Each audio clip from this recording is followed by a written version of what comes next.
আজকে যে প্রোডাক্টটি নিয়ে এসেছি তার নাম হচ্ছে ইপিজলেন 500 মিলিগ্রামের ট্যাবলেট। এই ইপিজলেন 500 মিলিগ্রামের ট্যাবলেটটি অস্টিও আর্থারাইটিস, রিউমাটয়েড আর্থারাইটিস এবং অ্যানকাইলোজিং স্পন্ডিলাইটিসের মতো প্রদাহজনিত বা ব্যথাজনিত রোগের লক্ষণ ও উপশমে ব্যবহৃত হয়। তো এখন আপনাদের প্রশ্ন থাকতে পারে, osteo arthritis, rheumatoid arthritis, ankylosing spondylitis আসলে কি?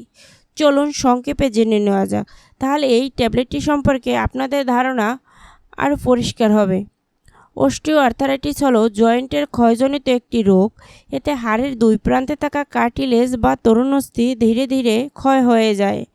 অস্টিও আর্থারাইটিসের লক্ষণগুলো হলো জয়েন্ট ব্যথা, সকালে বা বিকালে দীর্ঘক্ষণ বিশ্রামের পর জয়েন্ট শক্ত লাগা, হাঁটাচলা বা নড়াচড়ায় কষ্ট হওয়া, জয়েন্ট নাড়লে কটকট শব্দ হওয়া।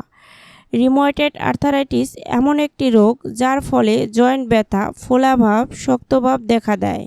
এর লক্ষণগুলো হলো হাত কবজি ও পায়ের ছোট ছোট জয়েন্টগুলো ব্যথা ও ফোলাভাব দেখা দিতে পারে, জয়েন্ট নাড়তে কষ্ট হওয়া, ক্লান্তি, দুর্বলতা, কখনো কখনো হালকা জ্বর থাকতে পারে।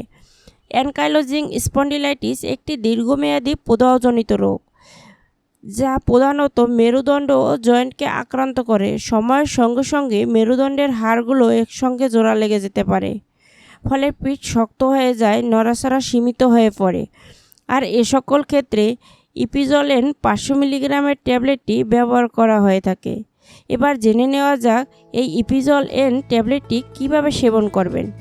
প্রাপ্তবয়স্ক অর্থাৎ 18 বছরের বেশি বয়সীদের ক্ষেত্রে দৈনিক 2 বার সকালে আর বিকালে খাবার পূর্বে সেবন করতে পারেন। এই ট্যাবলেটটি সেবনের ফলে কিছু পার্শ্ব প্রতিক্রিয়া দেখা দিতে পারে: ডায়রিয়া, পেট ব্যথা, পেট ফাঁপা, বমি বমি ভাব বা বদহজম।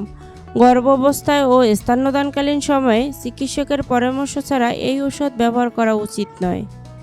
এই ইপিজলেন ট্যাবলেটটি বাজারজাত করে থাকে নিপা ফার্মাসিউটিক্যাল লিমিটেড। এর প্রতি পিসের মূল্য হচ্ছে 13 টাকা করে। এক পাতায় মোট 6টি ট্যাবলেট থাকে। তো এই ছিল ইপিজলেন 500 সম্পর্কিত সকল তথ্য উপাত্ত। যদি আপনাদের ভিডিওটি ভালো লেগে থাকে তাহলে সাবস্ক্রাইব করুন আর এ সকল স্বাস্থ্য বিষয়ক ভিডিও পেতে পাশে থাকুন। ধন্যবাদ সকলকে।